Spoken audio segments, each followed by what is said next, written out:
മുന്നിൽ സംസാരിച്ചത് കൊണ്ട് എനിക്ക് എങ്ങനെ വിട്ടുപോയതാണ്, ക്ഷമിക്കണം. സാറിനോട് ഞാൻ എൻ്റെ ക്ഷമ ചോദിച്ചുകൊണ്ട് നിങ്ങൾക്ക് വേണ്ടിയിട്ട് നമ്മുടെ നാട്ടിലെ ഈ സ്ഥാപനമെല്ലാം ദീർഘകാലം ക്ഷേമ സൗകര്യങ്ങളുടെ തൽപരതയോടെ ഇവിടെ ഉണ്ടാകണമെന്ന് ആഗ്രഹിക്കുന്ന ബഹുമാനപ്പെട്ട നമ്മുടെ രാജേന്ദ്രൻ സാറിനെ ഞാൻ ഈ ഐക്യദാർഢ്യ സമ്മേളനത്തിലും ധർണാ യോഗത്തിലേക്കും ഹൃദയപൂർവ്വം ഗ്രാമവാസികൾക്ക് വേണ്ടി ആക്ഷൻ കൗൺസിലിന് വേണ്ടി സ്വാഗതം ചെയ്യുകയാണ്.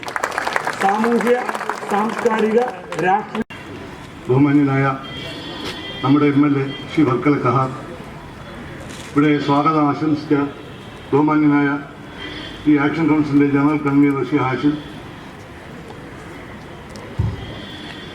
നമ്മുടെ ബഹുമാന്യനായ സുപ്രസിദ്ധ സിനിമാ താരം ശ്രീ GK പിള്ള സാർ, ആവശ്യം ഒരു കരാറുകാരനെ ഏൽപ്പിച്ചുകൊണ്ട് ഈ സ്റ്റേഷൻ്റെ പ്രാധാന്യം കുറഞ്ഞു പോകരുത് എന്ന് നമ്മളെല്ലാവരും തന്നെ ആത്മാർത്ഥമായി ആഗ്രഹിക്കുന്നു.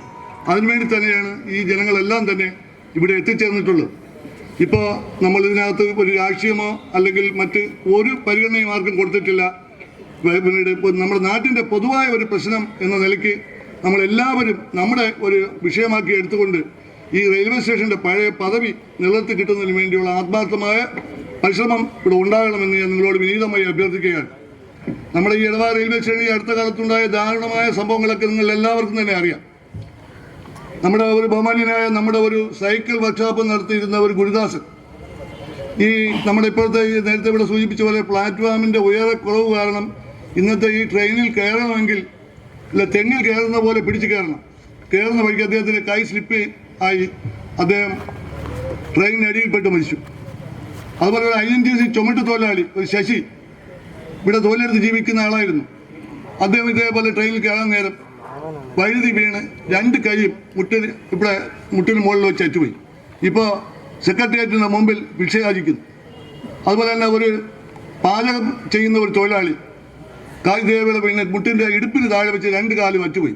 ഇങ്ങനെ നിരവധി ദാരുണമായ സംഭവങ്ങൾ നമ്മുടെ ഈ റെയിൽവേ സ്റ്റേഷനിൽ ഉണ്ടായിട്ടുണ്ട്.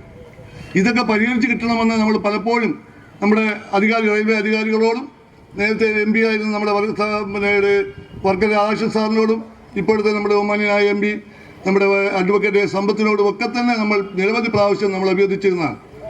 പിന്നീട് ഇപ്പോൾ നമുക്കറിയാൻ കഴിയുന്നത് വളരെ പെട്ടെന്ന് തന്നെ ഈ പ്ലാറ്റ്ഫോമിൻ്റെ ഉയരവും ഇതിൻ്റെ നീളവും കൂട്ടുമെന്നുള്ളതാണ്. എത്രയും പെട്ടെന്ന് നമുക്ക് നടത്തി കിട്ടേണ്ട ഒരു ആവശ്യമാണ്.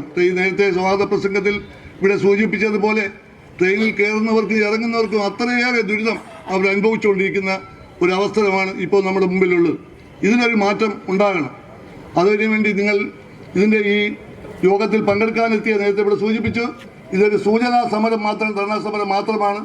ഇനി വരുന്ന നാളുകളിൽ നമ്മൾ ഏതറ്റം വരെയും പൊരുതി നമ്മുടെ ഈ സ്റ്റേഷനെ പഴയ പടി നിലനിർത്തുന്നതിന് വേണ്ടിയുള്ള ശ്രമങ്ങൾ നടത്തും എന്ന് ഞാൻ നിങ്ങളെ അറിയിക്കുകയാണ്. നിങ്ങളെല്ലാവരുടെയും സഹായ സഹകരണങ്ങൾ ഇതിലുണ്ടാകണമെന്ന് ആത്മാർത്ഥമായി ഞാൻ അഭ്യർത്ഥിക്കുകയാണ്. നമുക്കറിയാം, സ്വാഗത പ്രസംഗത്തിൽ ഇവിടെ പറഞ്ഞു. അപ്പോൾ ഈ ആക്ഷൻ കൗൺസിൽ ഉള്ള ഈ ജനറൽ കൺവീനർമാരുമായിട്ടൊക്കെ പലപ്പോഴും എനിക്ക് സഹകരിച്ചു പോകാൻ വേണ്ടി കഴിഞ്ഞിട്ടില്ല. ഇതെല്ലാം അവർ നോക്കി നടത്തി കാണും വളരെ ഭംഗിയായിട്ട് തന്നെ എല്ലാ ആളുകളെയും അറിയിക്കുന്നതിന് വേണ്ടിയും പരസ്യ പ്രചാരണങ്ങളെല്ലാം നല്ല രീതിയിൽ തന്നെ നടത്തുന്നതിന് വേണ്ടി ശ്രമിച്ച ആളുകളാണ്. എനിക്ക് അവരെ മറക്കാൻ കഴിയില്ല. കാരണം ഞാൻ ഇന്ന് ഈ മൈക്കിൻ്റെ മുമ്പിൽ എന്തെങ്കിലും പറയുന്നെങ്കിൽ അവരെക്കുറിച്ച് മാത്രം പറയണമെന്ന് മാത്രമാണ് ഞാൻ ആഗ്രഹിച്ചിരുന്നത്. ഒന്ന് നമ്മുടെ ജനറൽ കൺവീനറായിട്ടുള്ള ശ്രീ ഹാഷിം, മറ്റൊന്ന് ഇതിൻ്റെ കൺവീനറായിട്ടുള്ള സുശീലൻ, മറ്റൊന്ന് നമ്മുടെ മുൻ